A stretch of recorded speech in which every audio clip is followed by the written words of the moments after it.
confidential memos detailing a woman's accusation against the president from when she was a minor have been withheld from the public. We know they are abusing redactions to hide the truth. Hundreds of pages are completely blacked out. Co-conspirator identities remain hidden while survivors have been exposed. We're here today to put a shot across the bow of the Department of Justice and the Trump administration that we are going to reveal this massive cover-up. We will not rest. It's an all-out oversight effort. We're going to pull on every thread. We're going to chase every lead. We'll talk with whistleblowers. We will get to the truth. Our working group Senate Democrats will go review the unredacted files in the coming days.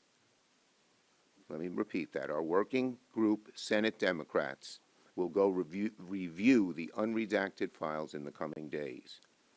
Pam Bondi should listen carefully. The truth will come out. The whole ugly truth about what she's doing to protect people in the files will come out. The whole world is going to know exactly what she knew, when she knew it, and what she did to cover it up. Democrats are going to hold Pam Bondi and everyone involved at the DOJ accountable for this cover-up. Today we are demanding that the Department of Justice and the FBI preserve records on what transpired behind the scenes. We want to know who was involved in the decision to hide the truth.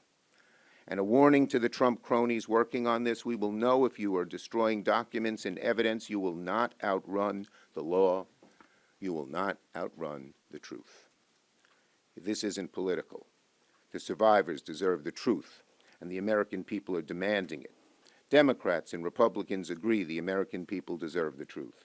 So Donald Trump, stop hiding, stop delaying, come clean with the American people, and if you don't, Democrats will make sure that the truth comes out. Our next speaker is Senator Durbin.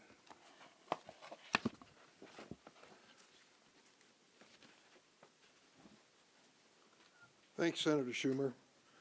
With the Epstein files, the Trump administration had an opportunity to secure a win for survivors, for accountability, and for transparency. But after mishandling the files for a year, it took an act of Congress to force Pam Bondi and Kash Patel to even consider providing justice. Even after the passage of the Epstein Files Transparency Act, the Trump administration decided to violate federal law to protect the rich and powerful. The law required DOJ to produce the files by December 19th, yet the vast majority of those files were not produced until January 30th, 42 days later. Department of Justice has violated the legislation's protection for victims by publishing records without redacting personally identifiable information of victims, including nude photos where their names and faces could be identified. In sharp contrast, other produced records heavily redacted information identifying powerful business and political figures who are alleged conspirators or material witnesses to Epstein's crimes. Violations of the Epstein Files Transparency Act continue as the Department of Justice is yet to produce all Epstein-related records required by law and has removed thousands of records from the website beyond those that inappropriately identify victims. Keep in mind, a whistleblower told my office that FBI agents reviewing the Epstein files were instructed to flag any records that mentioned President Donald Trump. This disclosure is even more damning in light of yesterday's bombshell. The New York Times report that the Justice Department failed to disclose documents related to a woman who alleged that Trump sexually assaulted her when she was a minor. Simply put, Pam Bondi and Kash Patel have mismanaged these records during their tenure in office. That is why, as ranking member of the Senate Judiciary Committee, I'm joining our leader, Charles Schumer, in a letter to the Justice Department and FBI requesting the preservation of records related to the management of the Epstein files over the course of the Trump administration. Preserving federal records and safeguarding information critical to congressional oversight is a legal obligation that all department employees are required to meet. As I told General Bondi during last year's Judiciary Committee Oversight hearing, quote, "Eventually, you're going to have to answer for your conduct in this. You won't do it today, but eventually you will. The survivors deserve better. It's clear that Donald Trump and his Republican enablers are executing a cover-up and conceal strategy. Heads are rolling at the highest levels of the United Kingdom. Will heads roll in the United States? When will the Trump administration come clean with the survivors and the American people? The sooner, the better." Next, I believe Senator Blumenthal can't make it. He's not here yet. He's at another hearing. Senator Murphy. Senator Murphy. The Epstein Files Transparency Act that I introduced with Ben Ray Lujan in the Senate was crystal clear. No record shall be withheld, delayed, or redacted on the basis of any of the following: embarrassment, reputational harm, political sensitivity, including any government official, public figure, or foreign dignitary. Well, here we are. Those 99 days have passed, and what we have seen is the files have not been released according to the law.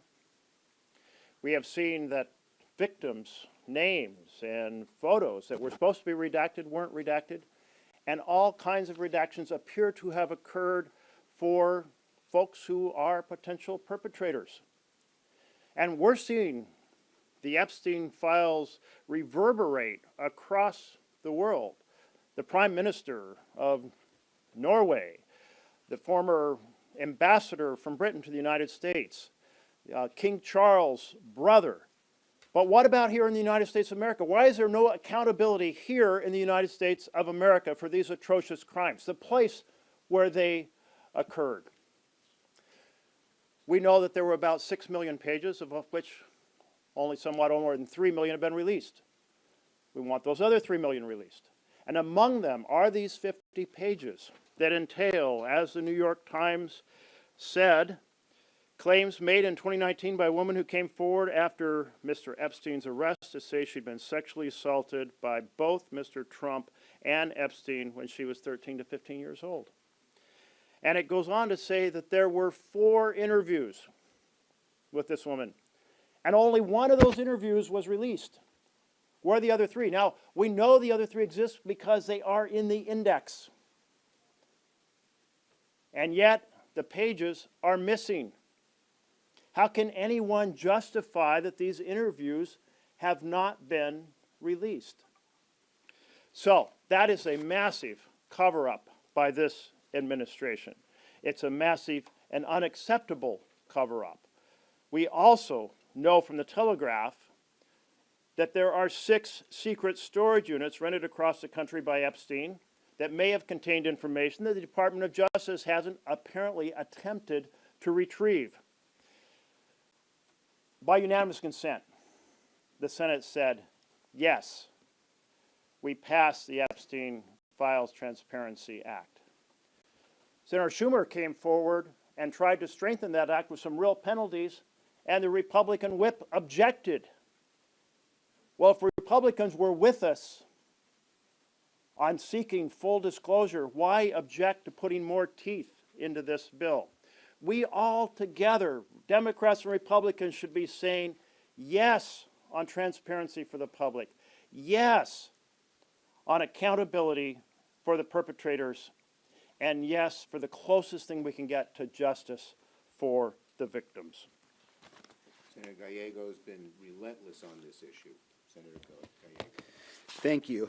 As we stated, princes, CEOs, the most powerful men in the world are being held accountable everywhere except the United States, where we are supposed to be a country of equal justice under the law. We are actually proving quite the opposite. You know, what we're proving here right now, what the Republicans are proving right now with the help of Donald Trump and Attorney General Pam Bondi, is that if you are part of the Epstein class, if you are rich enough, you are powerful enough, you can do some really horrific things. Raping children, raping women, engaging in sex trafficking. And this administration, the Republicans, will engage in an active cover-up for you. And even more so, now we're getting even more reports of some real serious allegations of this president from a minor, a woman who was a minor, that is accusing the president of some very serious crimes. The American public deserves to know what happened, who was involved. not just President Trump, but everyone else involved, all these powerful men that are still walking around the United States right now.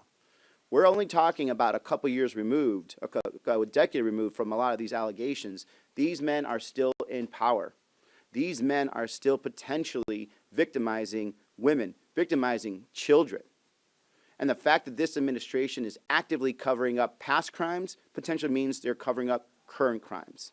It's time for us to have full transparency. It's time for us to have accountability. It's time for us to throw some people in jail that did some really horrible stuff against kids in this country. And the fact that Donald Trump and the Republicans, after talking a big game for so many years about going after pedophiles, are actively covering up for pedophiles right now should tell you exactly what is wrong with this administration.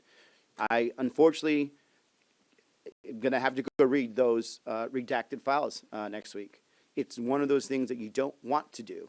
The disgusting nature of what I'm going to find on there is going to, probably make me very ill. But because we have an administration that's actively covering up for pedophiles, we have to take this step, and we have to take this step to keep them accountable and to expose all these pedophiles that are still in power right now all over this country. Thank you. And just one more point, which this article from the New York Times shows. More and more keeps coming out, and the more that comes out, the more we see how large their cover-up has been. Questions on this subject? But yes, in the back. Yeah, we're all going together. Yeah, I mentioned that in my remarks. Yes. Yeah. Yes. I don't know if we're going to get. We're all going, and we have set up appointments to go.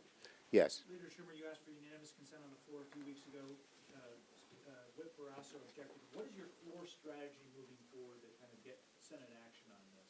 Well, the bottom line is the Republicans all voted for it, every single one, and we're going to keep at it. We're going to use every strategy we can, going to the Justice Department, seeking lawsuits, as well as whatever legislative strategies will work. Yes. Over in the House side, the Clintons are being deposed starting today and tomorrow in the Epstein investigation. Just your general reaction to that? Look, all the truth should come out, period. Yes. Thank you, Senator Schumer from the Italian National TV. Just two quick questions. One, do you also see a difference in the treatment that this case has been happening in Europe and here in the As my colleagues well outlined, I agree. Okay. Second question, how do you react to people who say that Democrats and Republicans are enacting a new form of McCarthyism, basically judging guilty by association, whether it is in the email or... Yeah, all we want is the truth, the truth. Is there any danger of new Yes. form of McCarthyism? Is there any effort to reach out to the woman who made the claim against President Trump? There will be efforts to reach out to everyone who's willing to come forward and speak. And do you want to talk about that? I think I mentioned in my remarks. Yeah. Both lead a letter on preserving evidence and witnesses. Yeah, so we can get it.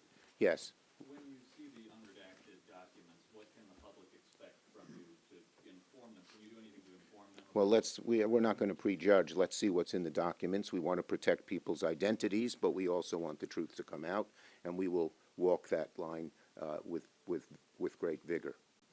Yes. There are an additional 3 million files that have not been released, and many, it seems, of the files that have been released remain redacted or have parts redacted. So what steps are you taking to ensure that those redactions are unredacted? Yeah, we're going to demand justification for any redactions, and if the redactions are cover-ups as opposed to protecting identities, we're going to get to the bottom of it. How? We're going to get to the bottom of it. Okay? Thank you, everybody. Thank you.